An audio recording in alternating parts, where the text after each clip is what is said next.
Hello, it's good. Hi, Amanda. How's it going? Good, how are you?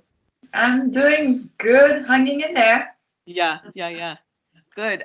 Will you start by telling us just a little bit about yourself, sort of not specifically where you live and work, but where you live, what you do, just a general introduction, I guess. Yep. I'm originally from Tokyo, Japan, and have been living in Seattle for the past, oh boy, long time ago, 27 years. And my neighborhood is Ballard and Greenwood.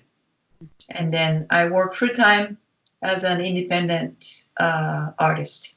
I would say my practice is in like multimedia, or in a broader sense, it's like I don't know, different media, cross display. Yeah. So as you said, my main medium often is glass, and I use glass in my sculpture, as use as my paintbrush to draw, or use as props in my film, or use as a vehicle to talk about stories in the socially engaged art. So yeah, my work is pretty broad in terms of medium. How are you holding up now with the coronavirus? And how is it impacting you? Are you able to go to the studio? Are you stuck at home?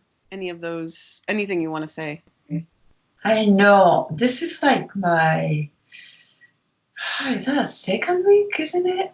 That Mm. I haven't been outside much at all.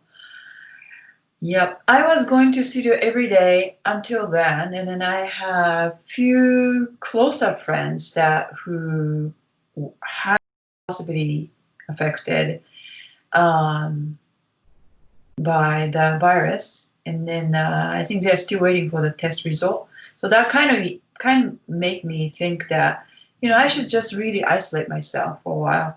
And so after a week of doing that, the self quarantine, I'm I'm pretty sure I don't have any virus, but still kind of freaked out, and be safe for myself and for other people. So I'm keeping up, staying home, and stay healthy, and trying to get stuff done at home. Hmm. So your studio practice continues at home. You have a place to work and place to think and all of that stuff. Yeah, I brought my drawing tools and all the supplies home from my studio, because I have a studio outside. But I haven't done anything. I just don't feel like making anything yet, and I think it might take a little while. I decided not to push myself to like make. I think this is a good time to be away from creative activities, just kind of re-evaluate, what my life is going to be like after this pandemic, hopefully, passing soon. Or just really, using this time as to, isolate myself from what's going on in the world, or what's going on in the art world. Um, and so I'm just kind of using as more like precious time to, um, how can I say, just really think about myself and my art practice. Nice. What is the work in the show, The Implications of a Simple Landscape, about? So my participation in the exhibit has been to show my film Vitrified, as well as photographs, like still shots from the filming. And then this Vitrified started with my response to Fukushima nuclear disaster, which happened in my home country in Japan back in 2011. So it's been 9 years already. Oh my God! Next year in March would make 10th anniversary. It's been it's time flies. So I just wanted to tell a story through my films, and basically what I've been trying to do is a visual storytelling through my art about why we have nuclear, weapon or nuclear plants in our lives on the Earth. Do we really need it? And have we learned anything from nuclear disasters through Cold War, World War II? And why do we still have weapons, nuclear weapons? That's deadly. It would destroy the Earth if somebody pushed a button. So, my way of expressing this concern is to be kind of like I'm not really the person to go on the street to demonstrate with the sign on my hand. I wanted to make something really beautiful that would attract people and make them think, what is this about? Because I don't really talk about it directly in the film or in my statement so much. So I wanted people to see that as a art and story for people to kind of be curious about, to find out. It's interesting that, generally the film is the large idea and the stills are the smaller idea, and the way it's put together in the show is sort of opposite. Is that I don't mean that the film is a smaller idea, but it is on a smaller screen. It has a smaller physical presence, and so quite interesting, that sort of flip. Yeah, I think I always find it interesting how people would take this visual story or information through the video, because it's moving images, and then photograph instead is a snapshot.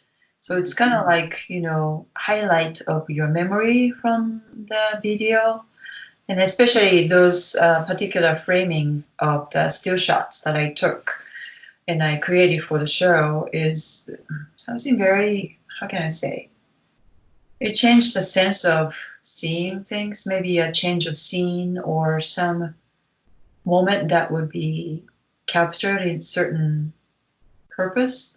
So I hope that, with the combination of video and the photograph, that would give a better sense of what the work is like. Yeah, it's quite lovely.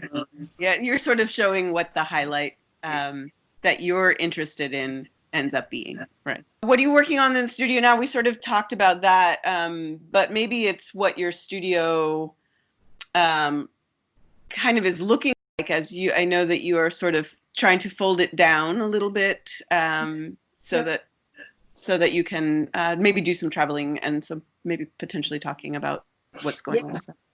Yeah, so my studio is I just finished taking down the mock-up of the full-scale installation.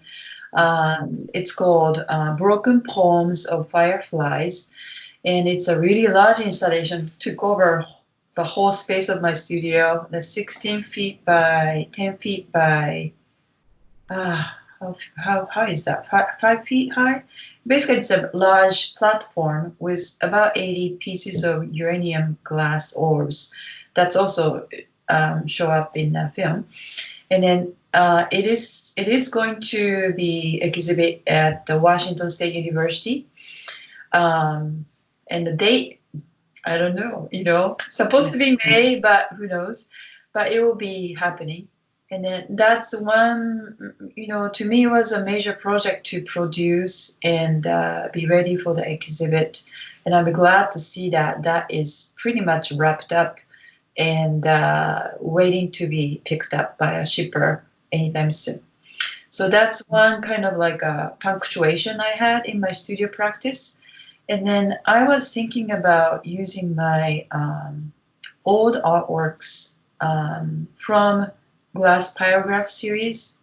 I have been doing this series since 2004, so it's quite a long time. And then I have quite a few pieces that they're okay, but it's not like excellent. So I keep, this kind of work would accumulate over time, and I have pieces that I would like to give a second life.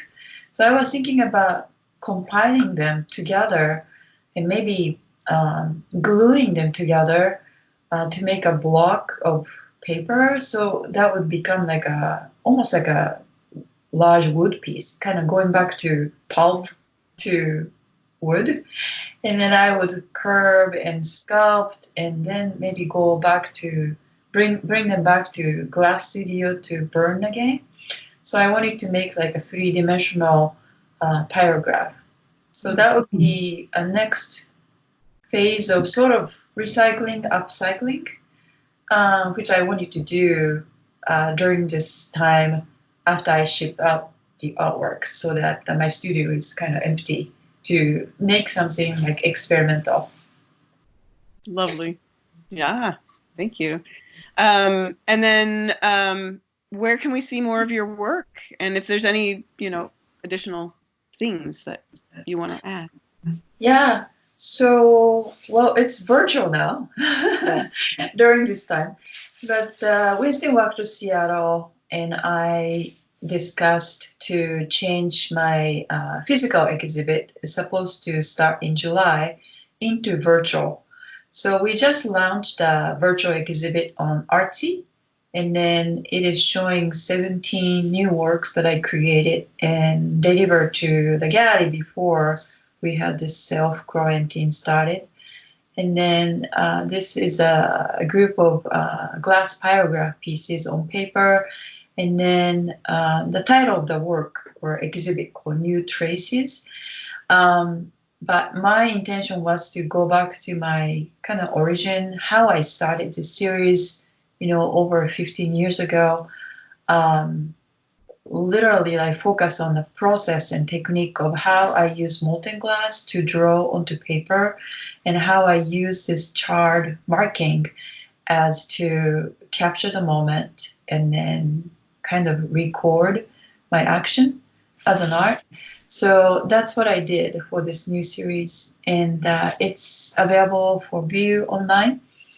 And also, traveling exhibit is still going on at the Grand Rapids Museum, and I know it's closed to the public at the moment, but that has the uranium glass orb installation in the video. Other than that, few shows were supposed to happen, and now it's kind of on pending. Just we'll see what happens in a couple of months, and it might rescheduled. But there are 4 or 5 shows supposed to happen this spring to summer. Oh, fantastic. I mean, I'm sorry that what's going to happen potentially. But it's always wonderful when I hear such, you have such vibrant showing, you know. Yeah, just keep working. Yeah. Thank Well, you. thank you so much for your time. Yeah.